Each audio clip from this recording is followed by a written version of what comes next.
কিয়নো তোমাৰ 2 ঘণ্টা সময় এটাই তোমাৰ জীৱন সলাই দিব পাৰে বা তোমাৰ আৰু এই 5 দিনৰ মেহনতে তোমাৰ জীৱন সলাই দিব পাৰে। কিয়নো যিহেতু অহা 6 এপ্ৰিল তাৰিখে আমাৰ সকলোৰে অগ্নি পৰীক্ষা হ'বলৈ গৈ আছে আৰু আমাৰ প্ৰায় এবছৰ যিখিনি নেকি আমাৰ মেহনত বা যিখিনি আমাৰ কষ্ট আৰু সেই কষ্টৰ ফলটো আমি 6 তাৰিখে দেখুৱাবলৈ গৈ আছোঁ। তো যিহেতু সকলোৱে গম পাইছা চাগে আমাৰ অহা এপ্ৰিলৰ 6 তাৰিখে অৰ্থাৎ দেওবাৰে সকলোৰে অগ্নি পৰীক্ষা হ'বলৈ গৈ আছে আছাম পুলিচৰ ৰিটেন টেষ্ট। আছাম পুলিচৰ যিমানখিনি পদ আছিলে ABUB, boatmen, carpenter, APO rider মেচিনাৰ কনষ্টেবল লেভেল সকলোবিলাকৰ ৰিটেন টেষ্ট হ'বলৈ গৈ আছে। যদি আমি এই 5 দিন যদি ভালদৰে মেহনত কৰোঁ বা আমি যদি এই 5 দিন যদি ভালদৰে যদি কষ্ট কৰোঁ আৰু আমি যদি নিজকে যদি সময় দিওঁ পঢ়াৰ কাৰণে, অন্য চিন্তাবিলাক মাথাৰ পৰা উলিয়াই খালি পঢ়াৰ চিন্তা যদি মাথাত ভৰাই আমি যদি নিজকে যদি সময়টো দিওঁ বা আমি যদি নিজকে যদি কষ্ট কৰোঁ সেই দেওবাৰৰ দিনটোলৈকে, তো আমাৰ জীৱন বদলি হৈ যাব পাৰে। কিয় বদলি হ'ব পাৰে কৈ আছোঁ, ভিডিঅ'টো শেষলৈ চাই থাকিব। যিহেতু দেওবাৰৰ দিনা আমাৰ ৰিটেন টেষ্ট আছে, লিখিত পৰীক্ষা। তো লিখিত পৰীক্ষাটোৱে আমাৰ হৈছে অন্তিম এটা সময় বা অন্তিম এটা ক্ষণ। সেই যদি লিখিত পৰীক্ষাত যদি আমি ভাল যদি নম্বৰ সংগ্ৰহ কৰিব পাৰোঁ, সেই যদি লিখিত পৰীক্ষাত ভাল যদি পাৰদৰ্শিতা দেখাব পাৰোঁ, যদি আমাৰ যদি সময়টো যদি আমাৰ ধুনীয়াকৈ কৰিব পাৰোঁ, তেতিয়া কি হ'ব যে আমাৰ জীৱন সলাই যাব পাৰে। কিয়নো সেই দিনাখনে আমাৰ এবছৰৰ মেহনতৰ বা আমাৰ যিমানখিনি কষ্ট আছিলে কষ্টৰ পৰীক্ষা বা কষ্টৰ ফলাফল সেই দিনটোতেই আমাৰ হ'ব বা সেই দিনটোতে আমাৰ প্ৰতিযোগিতাটো হ'ব। তো সেইবাবে এইকেইদিন আৰু 5 দিনৰ তোমালোকে অন্য চিন্তাবিলাক মনৰ পৰা উলিয়াই দিয়ক আৰু কেৱল পঢ়াৰ চিন্তাটো মনত ভৰাই থওক, ঠিক আছে। কিয়নো যিটো হ'বলৈ গৈ আছে অহা দেওবাৰে আমাৰ সকলোৰে কষ্টৰ ফলৰ যিটো আমাৰ ৰিজাল্ট, তো ৰিজাল্টটো আমি যিহেতু দেখুৱাব লাগিব অহা দেওবাৰৰ দিনা। তো কিয়?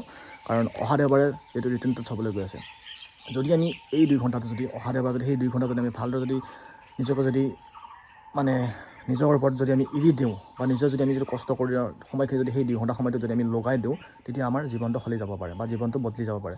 যিহেতু 2 ঘণ্টা সময় এটাই কি আমাৰ জীৱন বদলিব পাৰে। কিয়নো 2 ঘণ্টা সময়টোতে আমাৰ এই চাকৰিটো পাওঁ নে নাপাওঁ আমাৰ সময়টোৱে 2 ঘণ্টা সময়টোৱে আমাক নিৰ্ধাৰণ কৰি দিব। কিয়নো যদি 2 ঘণ্টা সময়টো যদি আমি ভালদৰে যদি এই প্ৰেক্টিছ কৰা সময়খিনিৰ যদি কথা ভাবি বা সেই পঢ়াৰ কথাখিনি যদি ভাবি আমি 2 ঘণ্টা সময়টো যদি ভালদৰে যদি আমি ৰিটেন টেষ্টটো লিখোঁ বা ৰিটেন টেষ্টৰ যদি কুৱেশ্যনবিলাক যদি ভালদৰে কৰোঁ, তেতিয়া আমাৰ জীৱনৰ বাবে আমাৰ হৈ যাব এটা স্মৃতি। কিয়নো যিহেতু সেই 2 ঘণ্টাত আমাৰ সকলোৰে জীৱন সলাই যাব পাৰে। কাৰণ যিহেতু আমাৰ সকলোৰে অগ্নি পৰীক্ষা হ'বলৈ গৈ আছে 2 ঘণ্টাৰ সেই সময়টোত। তো কাৰ চেণ্টাৰ ক'ত পৰিছে কমেণ্ট কৰি জনাব। যিহেতু সকলোৱে গম পাইছে চাগে শোণিতপুৰত আমাৰ দৰং বা ওদালগুৰিখিনিৰ প্ৰায় শোণিতপুৰত পৰিছে। বাকী যদি চাবলৈ কামৰূপ বা নলবাৰী বা এনেকৈ যদি চাবলৈ যায় সেইবিলাকৰ পৰিছে গুৱাহাটীত।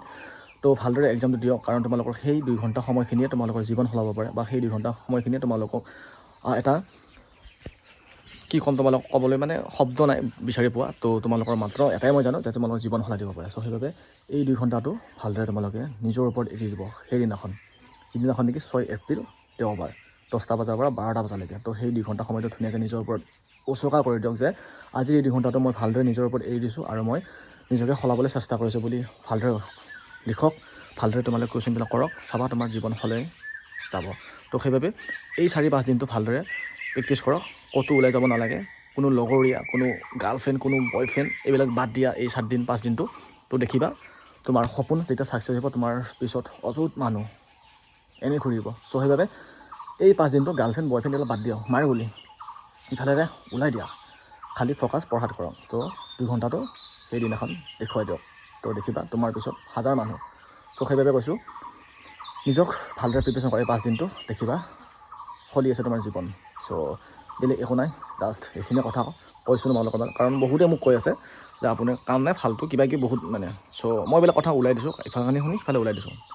তো নিজৰ কামত মই নিজেই ব্যস্ত হৈ আছোঁ। চ' তোমালোকক কৈছোঁ মোৰ অভিজ্ঞতাৰ ফালৰ পৰা। বাছ এইখিনিয়ে ক'ম, বাকী বাই বাই।